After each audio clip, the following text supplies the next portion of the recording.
Pas rënies së komunizmit në vitin 1991, Shqipëria hyri në një periudhë kaotike, ku kufit mes drejtësisë dhe politikës shpesh ishin të paqartë. Në atë realitet të ri, një nga figurat më të njohura të tranzicionit ishte Fatos Nano, ekonomist, politikan i formuar në sistemin e mëparshëm, por njëkohësisht një nga krijuesit e Partisë Socialiste, trashëgimtare e Partisë së Punës. Në vitin 1991, pas zgjedhjeve të para pluraliste, ai u emërua kryeministër i Qeverisë së Stabilitetit Kombëtar, me mbështetje të përkohshme edhe nga opozita e atëhershme. Qeveria e tij kishte jetë të shkurtër, vetëm rreth 100 ditë, por gjatë asaj kohe u nënshkruan marrëveshje ekonomike me Italinë dhe u administruan fondet humanitare për krizën e refugjatëve nga Kosova. Pikërisht këto fonde, 2 vjet më vonë, do të bëheshin shkak për arrestimin e tij. Më 30 korrik 1993, Fatos Nano u arrestua nga autoritetet shqiptare nën akuzën e shpërdorimit të fondeve humanitare gjatë periudhës së qeverisjes së tij. Procesi u zhvillua në një klim të polarizuar politike, Partia Demokratike në pushtet e paraqiti si shembull të luftës kundër korrupsionit, ndërsa socialistët e cilësuan si proces politik me motive hakmarrjeje. Në prill 1994, Gjykata e Tiranës e dënoi me 12 vjet burg, dënim që më pas u ul në 11 vjet nga apeli. Nano e priti vendimin me heshtje dhe nuk kërkoi falje politike, duke e konsideruar procesin të padrejtë. Pas dënimit, ai u dërgua në burgun e Bënçës, në Tepelen, një nga burgjet më të njohura për ashpërsinë e tij dhe për faktin se kishte mbajtur më parë shumë të dënuar të regjimit komunist. Në burg, Fatos Nano u mbajt fillimisht në kushte të rrepta sigurie. Sipas dëshmive të mëvonshme, ai kalonte shumicën e kohës duke lexuar dhe duke shkruar, duke mbajtur shënime për zhvillimet politike në vend dhe analizat e tij për ekonominë shqiptare. Nga jashtë, përmes avokatëve dhe familjes, ai dërgonte her pas here letra që qarkullonin në shtyp, ku fliste për nevojën e dialogut politik dhe për mungesën e institucioneve të forta.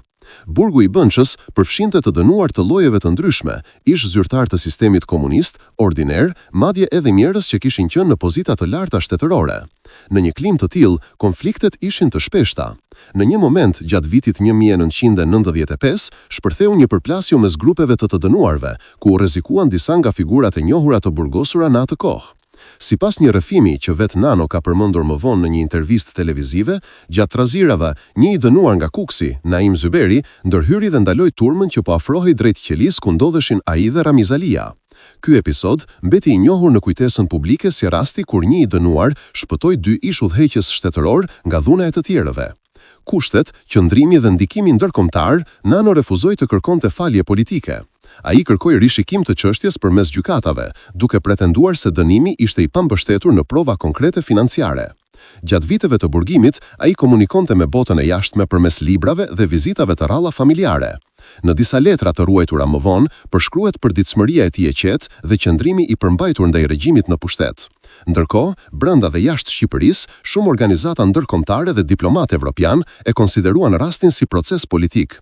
Presioni ndërkombëtar për lirimin e tij u rrit sidomos pas vitit 1996, kur tensionet në vend u përshkallëzuan dhe zgjedhjet u kontestuan nga opozita. Në fillim të vitit 1997, Shqipëria hyri në krizën më të thellë të periudhës së pas-komunizmit. Skemat piramidale quan në shpërthimin e revoltave civile, shteti u paralizua dhe burgjet filluan të hapeshin. Në këtë atmosferë, çështja e Fatos Nanos u rikthye në tryezat politike dhe në arenën ndërkombëtare. Pas rishikimit të dosjes, gjykata e lartë e shpalli të pavlefshëm dënimin e tij dhe Nano u lirua në mars 1997. Në dalje nga burgu, ai u prit nga mbështetësit e Partisë Socialiste dhe u rikthye menjëherë në politik. Në zgjedhjet e po atij viti, socialistët fituan shumicën dhe Fatos Nano u rikthye në postin e kryeministrit të Shqipërisë. Përplasja midis Fatos Nanos dhe Sali Berishës është një nga konfliktet më të gjata dhe më të forta të politikës shqiptare pas viteve 90. Ajo filloi menjëherë pas rënies së regjimit dhe u thellua me arrestimin e Nanos. Berisha e shihte atë si simbol të së majtës që duhej zëvendësuar, ndërsa Nano e konsideronte Berishën si përfaqësues të një demokracie që po rrëshqiste në autoritarizëm. Ky antagonizëm ndikoi për më shumë se një dekadë në ndarjen e jetës politike shqiptare në 2 kampe të forta. Pothuaj çdo zhvillim i rëndësishëm në vend gjatë viteve 90 dhe fillimit të 2000-s mbarte nën tekstin e këtij rivaliteti, një luftë e ftohtë midis 2 figurave që e formosuan tranzicionin politik të Shqipërisë.